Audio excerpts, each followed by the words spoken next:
பிதா குமாரன் பசுத்தாவின் நாமத்தினாலே ஆமென். ஜெபம் செய்வோம். துதிகளின் மத்தியிலே வாசமாய் இருக்கும் எங்கள் தேவனே, எங்களை வாழ வைக்கும் தெய்வமே, இது இந்த நாள் காலை வேலைக்காக உங்களுக்கு நன்றி செலுத்துகிறோம். இது இந்த நாளிலே நாங்கள் ஒன்று கூடியுமை ஆலயத்தில் தொழாமல் இருந்தாலும் இந்த காணொளி மூலமாக உங்களுடைய செய்தியை நாங்கள் பகிர்ந்து கொள்வதற்கு கொடுத்த வாய்ப்புக்காக நன்றி. நாளில் நீர் பேசும் எங்கள் செவிகளையும் இருதயத்தையும் திறந்தரலும். இயேசு நாமத்தினால் வேண்டுகிறோம் பரம்பிதாவே, ஆமென். பிரியமான எனதருமை திருச்சபையோரே, உடன் விசுவாசிகளே, உங்கள் யாவரையும் கர்த்தராகிய இயேசு கிறிஸ்துவின் இணைய நாமத்தினாலே நான் வாழ்த்துகிறேன். கடவுளுடைய ஆசீர்வாதம் இந்த நாளிலே நம் அனைவரோடு கூட நிலைத்திருப்பதாக. இந்த வாரம் பரிசுத்த ஆவியின் திருநாள்.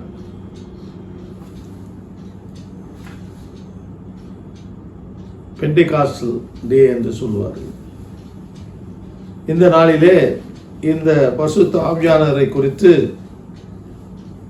தொடர்ச்சியாக நாம் பார்த்து வருகிறோம். சென்ற வாரத்திலே ஆவியானவருக்காக காத்திருத்தல் என்பதை குறித்து நாம் சிந்தித்தோம். இந்த நாளிலே அவரை நோக்கி நாம் கூப்பிடும்படியான ஒரு ஜெபத்தை குறித்து நாம் சிந்திக்க இருக்கிறோம். Come holy spirit renew us. தூய ஆவியானவரே வாரும் எங்களை புதுப்பியும் என்கிற தலைப்பில் இந்த நாளிலே நாம் சிந்திக்க இருக்கிறோம். இந்த தலைப்பானது அல்லது இந்த ஜெபமானது 20 ஆண்டுகளுக்கு முன்பதாக world council of churches Canberra என்கிற இடத்துல நடந்த அந்த WCC அசம்பிளியிலே அதனுடைய தீமாக வைத்து, பரிசுத்த ஆவியானவரே நீர் வாரும் எங்களை புதுப்பியும், இந்த உலகத்தில் நாங்கள் செய்ய வேண்டிய காரியங்கள் அநேகம் இருக்கிறது, நாங்களும் உம்மோடு கூட சேர்ந்து கோ கிரியேட்டராக நாங்கள் பணி செய்ய எங்களை ஆயத்தப்படுத்தும்படியாக ஆவியானவர் எங்கள் வரும்படியாக ஒரு ஜெபமாக இதை ஏறெடுத்தார்கள். ஏனென்று கேட்டால், அந்த 20 ஆண்டுகளுக்கு முன்பதாக உலகமெங்கும் இயற்கை சூழ்நிலை, எக்காலஜிக்கல் டிஸ்டர்பன்ஸ் இருந்த சூழ்நிலையில இவை எல்லாவற்றையும் பாதுகாக்க மறுபடியும் புதுப்பிக்க வேண்டிய ஒரு சூழ்நிலையில் ஆவியானவரே நீர் எங்களோடு கூட வருகிற பொழுது இப்படிப்பட்ட மானிட அழிவிலிருந்து இந்த இயற்கையை பாதுகாத்து எங்களையும் பாதுகாத்து சிருஷ்டிப்பின் தேவனோடு கூட நாங்கள் சேர்ந்து கொள்ள நீர் கிருபை தாரும் என்கின்ற ஜெபம். பரிசுத்த ஆவியின் நாள் என்று இந்த நாளை நாம் குறிப்பிடுகிறோம். இந்த நாளை பெந்தகோஸ்தே திருநாள் என்று அழைப்பது வழக்கம். A day of Pentecost. இந்த பெண்டிகாஸ்ட் என்கின்ற பதம் கிரேக்க பாஷையிலே 50 நாட்கள் என்று குறிக்கும். அதைவிட மேலாக இந்த பெந்தகோஸ்தே நாள் கிறிஸ்துவ சமயத்தில் மிக முக்கியமான இடத்தை பெற்றிருக்கிறது. அந்த பெந்தகோஸ்தே நாளிலே இஸ்ரவேல் மக்கள் ஃபெஸ்டிவல் ஆஃப் வீட் ஹார்வெஸ்ட், கோதுமை அறுவடை பண்டிகையாக அதை கொண்டாடினார்கள். இன்னொரு முக்கியத்துவம் வாய்ந்த இந்த பெந்தகோஸ்தே நாளினுடைய காரியம் என்னவென்று சொன்னால், அந்த நாளிலே தான் சீனாய் மலையிலே கடவுள் இஸ்ரவேல் மக்களுக்கு கொடுத்த சட்டம், நியாயப்பிரமாணம், the law அந்த நாளில்தான் கொடுக்கப்பட்டது. ஆக இப்பேற்பட்ட ஒரு சூழ்நிலையிலே இதனுடைய முக்கியத்துவத்தை நாம் அறிந்து கொண்டவர்களாக, இந்த பரிசுத்த ஆவியானவரே நீர் வாரும் எங்களை புதுப்பியும் என்று சொல்லி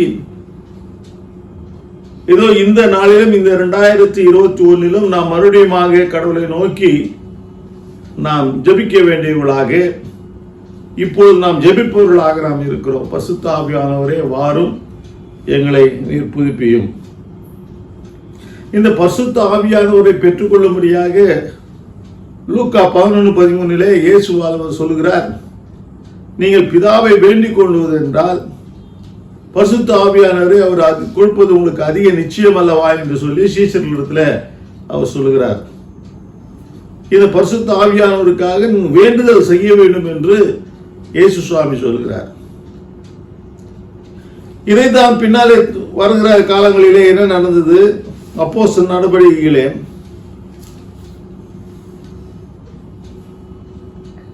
அவர்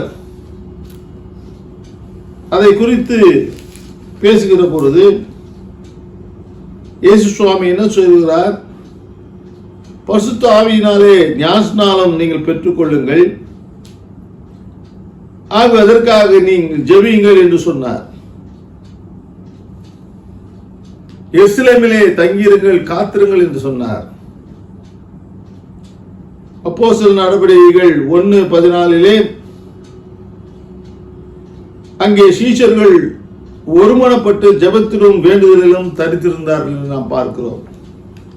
அப்படிப்பட்ட சூழ்நிலையில் தான் அப்போஸ்தலர் 2:1 நாம் வாசித்து பார்த்தோம் என்று சொன்னால், இந்த பரிசுத்த ஆவியானவருடைய அனுக்கிரகத்தை சீஷர்கள் பெற்றுக்கொள்கிறார்கள்.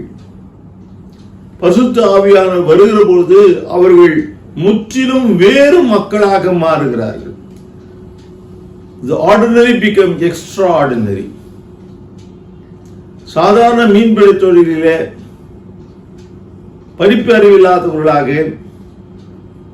பயம் நிறைந்தவர்களாக, ஐயோ இனிமேல் என்ன நடப்பெறும் என்று தெரியாத ஒரு சூழ்நிலையில அவர்கள் இருந்த பொழுது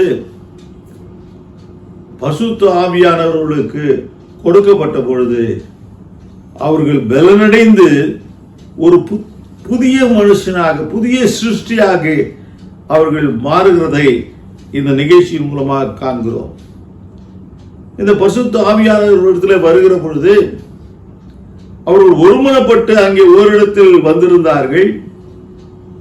அங்கே பிரிந்த அக்னி நாவு போல பரிசுத்த ஆவியானவர் மேல் இறங்கினார். அந்த ஆவியானவருடைய அனுக்கிரகம் அவர்கள் பெற்றுக்கொள்ளும் பொழுது அவர்கள் பலனடைந்தவர்களாக, ஆவியானவர் அவர்களுக்கு தந்த வரத்தின்படியே ஒவ்வொருவரும் ஒவ்வொரு பாஷையிலே அவர்கள் பேசினார்கள். இங்க வேதத்தில் அப்போஸ்தலர் நடவடிக்கையில் கொடுக்கப்பட்டிருக்கிறதை நாம் படித்து பார்த்தோம் என்று சொன்னால், கிட்டத்தட்ட ஒரு 14 மொழிகளிலே அவர்கள் பேசினார்கள். 14 விதமான மக்கள், நேஷனாலிட்டிஸ் அங்கே வந்திருந்தார்கள். ஏனென்று கேட்டால் எருசலேம் காஸ்மோபாலிட்டன் சிட்டி. அப்படி என்று சொன்னால் பல நாட்டு மக்கள் வசிக்கும் இடமாக அந்த நாளிலே ஒரு மிகப்பெரிய வியாபார ஸ்தலமாக, ஒரு மைய நகரமாக எருசலேம் திகழ்ந்தது. அப்பொழுது அங்கே அவர்கள் வந்திருந்தார்கள். அப்பொழுது மிகப்பெரிய ஒரு இடி சத்தம் போல ஒரு சத்தம், பரிசுத்த ஆவியானவருடைய காற்று முழங்கி அவர்கள் மீது சடிதியாய் ஆவியானவர் இறங்கினார். அப்பொழுது அவர்கள் அங்கே இருந்தவர்களுடைய பாஷையிலே வெவ்வேறு பாஷைகளே பேசினார்கள். அப்பொழுது பார்க்கின்ற பொழுது அங்கே இருந்தவர்களுக்கு ஒரு கலக்கம். இவர்கள் எல்லாரும் கலிலேயர்கள் அல்லவா, மீன்பிடித்துக் கொண்டிருந்தவர்கள் அல்லவா, ஆயத்தூரிலே பணி செய்து கொண்டிருந்தவர்கள் அல்லவா, இயேசுவோடு கூட சுத்தி கொண்டிருந்தவர்கள் அல்லவா, இவர்களுக்கு ஞானம் எங்கே இருந்து வந்தது? இவர்கள் இந்த மொழியை எப்படி கற்றுக்கொண்டார்கள்? எப்படி நம்முடைய ஜென்ம பாஷையில இவர்கள் பேசுவது எப்படி என்று ஒருவருக்குள்ளே அவர்கள் கேள்வி எழுத்துக் கொண்டார்கள். இது எப்படி அவர்களாலே பேச முடிந்தது? அவர்கள் கேட்ட கேள்வி நியாயமானதே. பரிசுத்த ஆவியானவர்கள் மட்டும்தான் இத்தகைய காரியம் நடைபெறும் என்று அவர்கள் பின்னாலே அறிந்து கொள்கிறார்கள். இது கடவுளுடைய சித்தம். கடவுள் அவர்களை ஆயத்தப்படுத்துகிறார். இந்த சீஷர்களை 3 ஆண்டு காலம் தங்களோடு கூட இருந்து தன்னுடைய குமாரன் மூலமாக ரட்சிப்பு உண்டு என்று சொல்லி யாரெல்லாம் இயேசு கிறிஸ்து விசுவாசிக்கிறார்களுடைய குமாரன் விசுவாசிகள் அனைவரும் நித்திய வாழ்வை பெற்றுக் கொள்ளும்படியாக இயேசு சுவாமி தந்திரடி உலகத்தில் அன்பு கொண்டார் என்ற வார்த்தைக்கு ஏற்ப அந்த பணி செய்வதற்காக அவர்களுக்கு இந்த பரிசுத்த ஆவியின் வல்லமை அவர்களுக்கு கொடுக்கும் என்பது கடவுளுடைய சித்தம், காட்ஸ் பிளான். அதற்கு அவர்கள் தங்களை ஆயத்தப்படுத்திக் கொண்டார்கள், ஒருமுறைப்பட்டார்கள், ஜெபித்தார்கள், வேண்டுதல் செய்தார்கள். அவர்கள் அந்த ஆசீர்வாதத்தை பெற்றுக் கொண்டார்கள். பிரிந்திருந்த பல ஜாதி மக்கள், பல பாஷை பேசுகிறவர்கள் சத்தியத்தை கேட்டார்கள். They heard the good news through the extraordinary people. சீஷர்களுக்கு அந்த பலன் கடவுளாலே கொடுக்கப்பட்டது. அவர் என்ன சொன்னார்? பரிசுத்த ஆவியான உங்களிடத்தில் வரும்போது நீங்கள் பலன் அடைந்து எருசலேமிலும் யூதா முழுவதிலும் சமாரியாவிலும் பூமியின் கடைசி பரியந்தமும் எனக்கு சாட்சிகளாக they are to become witnesses. யாருக்கு? இயேசு சுவாமிக்கு அவர்கள் விட்னஸ். எதற்காக விட்னஸ்? இதோ பரலோக ராஜ்யம் சமீபித்திருக்கிறது, மனம் திரும்பி கடவுளிடத்தில் வாருங்கள், நித்திய வாழ்வை பெற்றுக் கொள்ளுங்கள் என்கிற நற்செய்தியை அறிவிக்கும்படியான ஒரு மிகப்பெரிய ஒரு ஆசீர்வாதத்தை அவர்கள் பெற்றுக் கொள்கிறார்கள். பிரியமானவர்களே, இந்த சாதாரண இந்த கலிலேயர்கள் கடவுளுடைய சித்தத்தின் பிரகாரம் ஆவியானவரை அவர்கள் பெற்றுக்கொண்ட பிற்பாடு அவருடைய நடவடிக்கைகள் எல்லாம் வித்தியாசமாக இருந்தது என்று சொல்லி நாம் வேதத்திலே வாசிக்கிறோம்.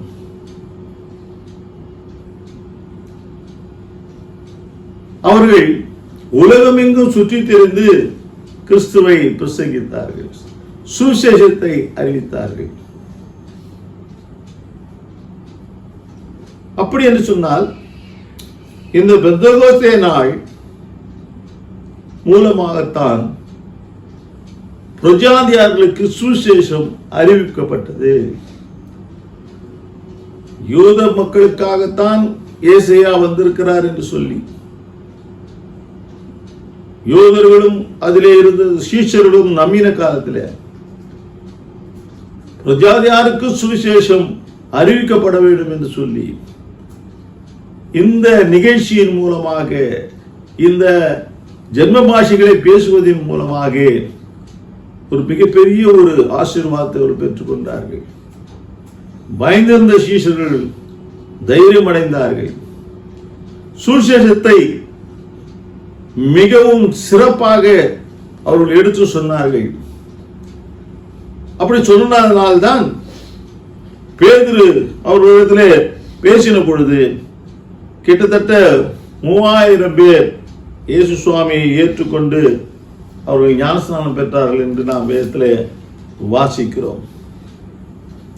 அவர்கள் பேசுகிறதை கேட்ட அவர்களுடைய இருதயம் குத்தப்பட்டவர்களாய் நாங்கள் என்ன செய்ய வேண்டும் என்ற கேள்வி எழுப்பினார்கள்.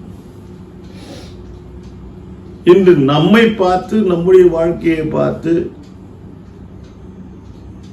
மற்றவர்கள் நம்மிடத்தில் கேட்கிற கேள்வி என்ன? நீங்கள் கிறிஸ்தவர் தானே, ஏன் இப்படி இருக்கிறீர்கள், ஏன் இப்படி செய்கிறீர்கள் என்கின்ற கேள்வியை இந்த காலத்தில் நாம் கேட்டுக்கொண்டிருக்கிறோம், கேள்விப்பட்டுக் கொண்டிருக்கிறோம். காரணம், பரிசுத்த ஆவியானவர் நம்மிலே கிரியை செய்ய நாம் இடம் கொடுக்காததினால்தான் பரிசுத்த ஆவியானவரே வாரும் எங்களை புதுப்பியும் என்று ஜெபிக்காததினால்தான், ஆவியானவருடைய வழிநடத்தலை நாம் தேடாமல் இருப்பதனால்தான், ஒரு மிகப்பெரிய பிரசங்கியார் அவர் சொன்ன ஒரு காரியம், அவர் பிரசங்கியார் மாத்திரமல்ல, கிட்டத்தட்ட 300 கண்டுபிடிப்புகளை கண்டுபிடித்தவரும் கூட, அவர் சொன்னார், நான் காலையிலே 4 மணிக்கு எழுந்திருந்து தேவனோடு பேசி, ஆவியானவரே வாரும், நான் செய்கிற இந்த எக்ஸ்பெரிமெண்ட்னாலே இன்றைய தினத்தில் நான் அதற்கு விடை காண எனக்கு உதவி செய்யும் என்று ஆவியானவரை அழைத்து ஜெபித்தாராம். அவரிடத்தில் கேட்டும் பொழுது இவையெல்லாம் எப்படி செயல்படுத்த முடிந்தது என்று சொன்னால், நான் காலையில எழுந்து ஆவியானவரின் உதவியை நாடுவேன். ஆம், வேதத்திலே சொன்னது பிரகாரம், இயேசு சுவாமி சொன்னது பிரகாரம் என்ன நடக்கிறது? இயேசு சுவாமி என்ன சொன்னார்? யோவான் 16:7, நான் உங்களுக்கு உண்மையை சொல்கிறேன், நான் போகிறது உங்களுக்கு பிரயோஜனமாயிருக்கும். நான் போகாதிருந்தால் தேற்றாதவாறு உங்களிடத்தில் வரார். நான் போவேனாகில் அவரை உங்களிடத்தில் அனுப்புவேன். அவர் வந்து பாவத்தை குறித்தும் நீதியை குறித்தும் நியாய தீர்ப்பை குறித்தும் உலகத்தை கண்டித்து உணர்த்துவார். அவர்கள் என்னை விசுவாசப்படினாலே பாவத்தை குறித்தும், நீங்கள் இனி என்னை காணாதபடிக்கு நான் பிதாவினிடத்தில் போகிறபடினாலே நீதியை குறித்தும், இந்த உலகத்தின் அதிபதி நியாயம் தீர்க்கப்பட்டதினாலே நியாய தீர்ப்பை குறித்தும் கண்டித்து உணர்த்துவார். இந்த தேற்றவாளர் நம்மை தேற்றுவது மாத்திரமல்ல, நமது பாவங்களை உணர்த்துவதும் நீதிக்கு வழிநடத்துவதும் நியாய தீர்ப்பிலே குற்றமற்றவர்களாக காணப்படுவதற்குமாக ஆவியானவருடைய வழிநடத்தல் நமக்கு தேவை. அது மாத்திரமல்லாமல் அவருடைய சித்தத்தை நிறைவேற்ற அழைக்கப்பட்டவர்களாக நாம் இருக்கிறோம். பிரியமானவர்களே, ஆவியானவர் நம்மிலே இல்லை என்று சொன்னால், அவர் நம்மை புதுப்பிக்க நாம் இடம் கொடுக்கவில்லை என்று சொன்னால், நாம் எப்படி சுவிசேஷத்தை மற்றவர்களுக்கு அறிவிக்க முடியும்? நமக்கு கிடைத்திருக்கிற ஒரு மிகப்பெரிய அபாக்கியம் என்னவென்று சொன்னால், சுவிசேஷத்தை அறிவிக்க முடியாதபடிக்கு வீடுகளிலே முடங்கி இருக்கும்படியான ஒரு சூழ்நிலை வாழ்ந்து கொண்டிருக்கிறோம். இந்நேரத்தில் ஆவியானவரே வாரும், எங்களை புதுப்பியும், எங்கள் பாவங்களிலிருந்து எங்களுக்கு விடுதலை தாரும், நீதியை குறித்தும் நியாய தீர்ப்பை கொடுத்து நாங்கள் மற்றவர்களோடு கூட பகிர்ந்து கொள்ள, உங்களுடைய நற்செய்தி நாங்கள் எடுத்துரைக்க, இவைகளிலிருந்து எங்களுக்கு விடுதலை தாரும். இந்த கொரோனா நோயிலிருந்து எங்களுக்கு விடுதலை தாரும். எங்கள் பாவமான சிந்தனைகள், எங்களுடைய பாவமான வாழ்க்கை, இவைகளிலிருந்து ஒரு விடுதலையை எங்களுக்கு நீர் தாரும். எங்கள் நம்மை நாமே அர்ப்பணிப்போமா? பரிசுத்த ஆவியானவரே வாரும், எங்களை நீர் புதுப்பியும். அநேகர் சத்தியத்தை கேட்க ஆவலாய் காத்துக் கொண்டிருக்கிறார்கள். தமிழ்நாட்டிலே மாத்திரம் எத்தனையோ லட்சம் மக்கள், முக்கியமாக வடநாட்டிலிருந்து பிழைப்புக்காக இங்கே வந்து தங்கிக் கொண்டு தங்களுடைய பணிகளை செய்து கொண்டிருக்கிறார்கள் என்று நாம் அறிவோம். நமது இல்லங்கள் பக்கத்திலே எத்தனை வடநாட்டு இந்தியர்கள் வாழ்ந்து கொண்டிருக்கிறார்கள். பல மொழி பேசுகிற மக்கள் நம் மத்தியிலே வாழ்ந்து கொண்டிருக்கிறது இல்லையா? அவர்களோடு கூட நாம் எந்த விதமான உறவு வைத்துக் கொண்டு சாட்சி பகிர்வர்களாக நாம் வாழ்ந்து கொண்டிருக்கிறோம். கிறிஸ்துவருக்கே மறுபடியுமாக நாம் சாட்சியை சொல்லிக் கொண்டிருப்பதை காட்டிலும், கிறிஸ்துவை அறியாத இருக்கிற மக்கள் அவர்களுடைய பாவங்களை உணர்த்தியும், இயேசு கிறிஸ்துவின் நீதியை குறித்தும் நியாய தீர்ப்பதை குறித்தும் அவர்களோடு நாம் பேசுவதற்கும் ஆவியானவர் நம் வல்லமை வருகின்ற பொழுது நாம் சும்மா இருக்க முடியாது. எந்த வகையிலாவது நாம் மற்றவர்களோடு கூட ஒரு நல்லுறவை உருவாக்கி அவர்களோடு பேசி அவர்களும் இயேசு சுவாமியினுடைய பிள்ளைகள், அவர்களும் நித்திய வாழ்வை பெற்றுக்கொள்ளும்படியாக நாம் சாட்சிகளாக வாழ வேண்டும். அப்படி வாழ வேண்டும் என்று சொன்னால் முதலாவது நாம் திருந்த வேண்டும், நாம் புதுப்பிக்கப்பட வேண்டும். ஆவியானவரே வாரும், என்னை புதுப்பியும் என்கின்ற ஜெபம் என்றும் நம்மோடு கூட இருக்க வேண்டும். ஆவியானவருடைய வழிநடத்தல் இல்லாமல் நாம் ஒன்றும் செய்ய முடியாது. ஆவியானவருடைய பலத்தினாலே தான் சீஷர்கள் மாத்திரமல்ல, நமது தேசத்திலே வந்து கர்த்தருடைய செய்தியை நம்மோடு கூட பகிர்ந்து இன்றைக்கு கிறிஸ்தவர்களாக நம்மை இயேசு சுவாமி பிள்ளைகளாக மாற்றின அத்தனை பிரசங்கமாரும் சுவிசேஷர்களும் போதகர்களும் அனைவரும் ஆவியினுடைய அனுக்கிரகம் இல்லாமல் நம்மை அவருடைய பிள்ளைகளாக மாற்றியிருக்க முடியாது. அவர்கள் ஜெபித்த ஜெபம், அவர்கள் விட்ட கண்ணீர், அவர்கள் பட்ட பாடு,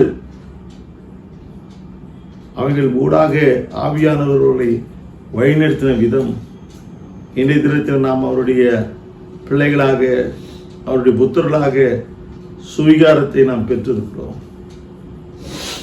இப்பொழுதும் நாம் ஜெபிப்போம், ஆவியானவரே வாரும், எங்களை புதுப்பியும்.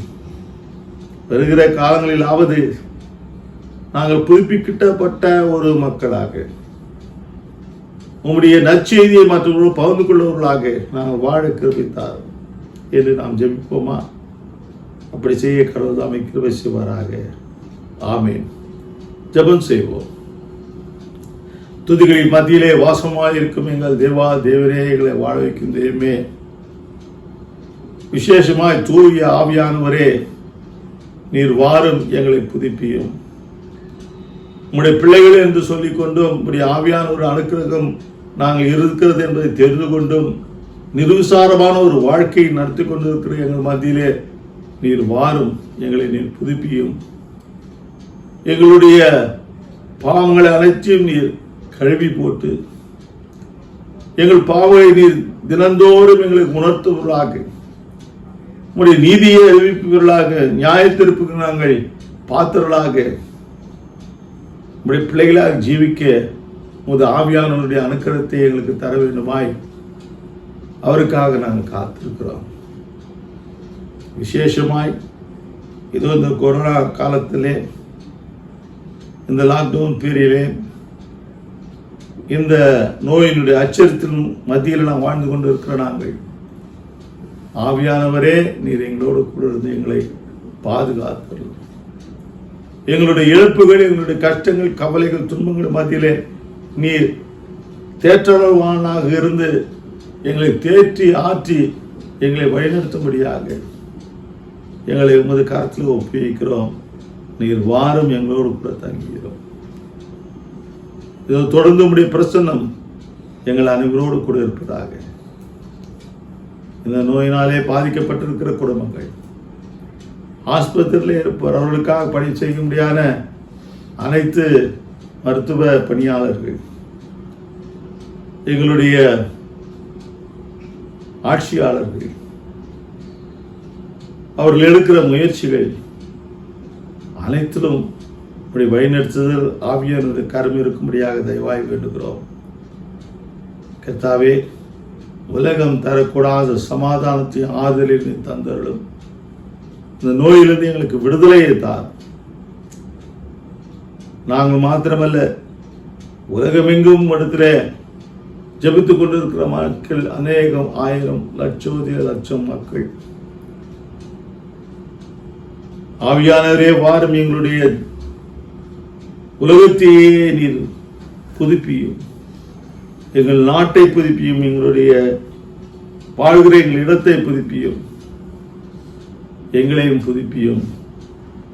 உமக்கேற்ற பிள்ளைகளாக நாங்கள் ஜீவிக்க பிறந்தார். நாங்கள் சாட்சியுள்ளாக ஜீவிக்க நீர் எங்களை உபயோகப்படுத்த முடியாது. மறுபடியுமாக எங்களை தாழ்த்தி உம்மிடத்தில் ஒப்புவிக்கிறோம்.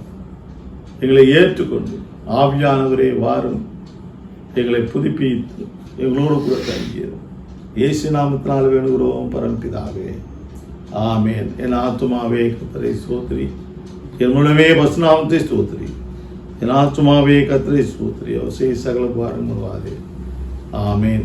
நம்முடைய கர்த்தராகிய இயேசு கிறிஸ்துவினுடைய கிருபையும் பிதாவாகிய தேவனுடைய அன்பும் பரிசுத்த ஆவியானவருடைய ஐக்கியமும் ஆசீர்வாதம் வைரத்தின் கிருபையும் சமாதானம், முக்கியமாக ஆவியானவருடைய அனுக்கிரகமும் நம்மை புதுப்பிக்கும்படியான ஆற்றலும் நாமிலே என்றும் நிலைத்திருப்பதாக, ஆமேன்.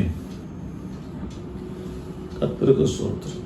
தொடர்ந்து ஜெபியுங்கள், ஆவியானவருடைய வழிநடத்தலை பெற்றுக்கொள்ளுங்கள். கடவுள் தாமே உங்களோடு இருப்பாராக, ஆமேன். நன்றி.